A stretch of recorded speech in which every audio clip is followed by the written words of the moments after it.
So I thought that I would just go ahead and make a quick little video on just the needle palm because I've already showed this in one of my other videos, but I just wanted to make one specifically about it and give a little bit of information about it as well.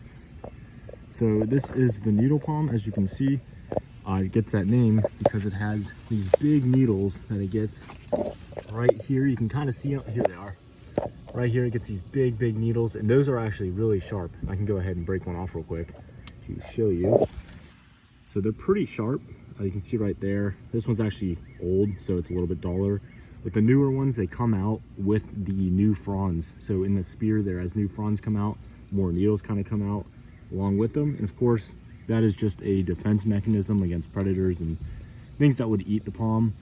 But they can be quite dangerous. I have gotten my hand pricked with them and kind of stuck with them a bit, just messing around in it. So I tend to leave it alone, especially the trunk. Now this palm is a palm that is native to the southeast, just like the sable minor, dwarf palmetto, and the sable palmetto and saw palmetto. But this one's pretty interesting. This one is actually in its own genus, so I might be pronouncing it a little bit wrong, but it's called Rhapidophyllum hystrix or hystrix. Not sure exactly the preferred way to say it, but it's in its own genus and it's its own species, of course. And it's a very interesting palm. It's what is recognized as the most cold tolerant palm in the world. So a lot of people that like to zone push and grow palms farther north and things like that will certainly plant this just because of that. Now this palm is probably good. Well, online, if you read about it, it'll say it's good down to zone 5B. Zone 5B in the winter can get down to negative 15 degrees Fahrenheit at the coldest.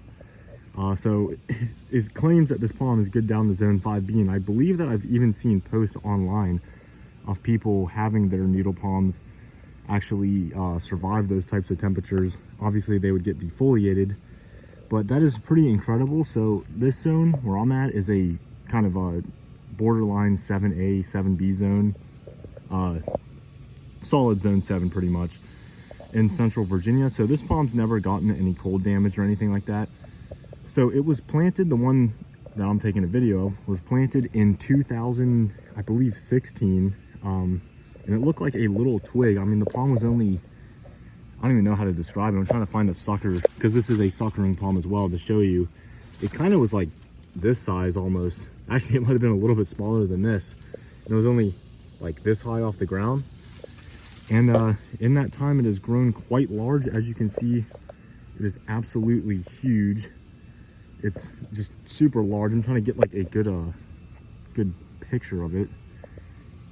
It's over the 6-foot fence in terms of fronds. The trunk obviously is low. So you can see right here, there's the main trunk, or one of the main trunks. I think there's kind of two of them.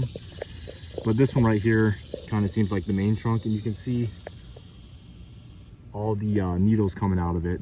And it's also flowering as well. So this palm does need a male and a female for it to get seeds. So this one I believe is a female. It gets seeds. I've never tried to germinate them, although I'd like to, but I just don't know of any other needle palms that are directly around this one. And I believe that is called dioecious. So basically, one plant has to be a male and one has to be a female, and they have to be somewhat close to each other for them to get pollinated. But yeah, so this one does get seeds. They still try to make seeds, but I'm just not sure if they're viable. But yeah, I just wanted to show this. It's just a really cool palm. Haven't really made any specific videos about it. It is also, interestingly enough, it is one of the more southern growing species and is the most cold tolerant. So it doesn't grow as far north as sable minor, which is the dwarf palmetto, which are found, those dwarf palmettos, they're found pretty close to the Virginia border. Some even dispute that it's native to the extreme southeastern portion of Virginia. And obviously those grow far into Arkansas and things like that. Oklahoma, southeast Oklahoma. While this species more is a deep south species in southern Mississippi, southern Alabama, southern Georgia, and a small portion of southern South Carolina as well. And of course it goes through most of Florida, central and northern Florida. So they are a swamp species, just like sable minor. They grow in swampy areas that stay moist, obviously, naturally, that is.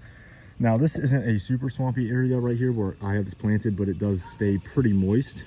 But yeah, it does fine here in Virginia. It is a slow growing palm like most cold tolerant palms and most southeastern native palms. It loves the heat. Look at that spear right there. I just want to get that in the video. So yeah, there's one of the new spears. So yeah, it likes the heat.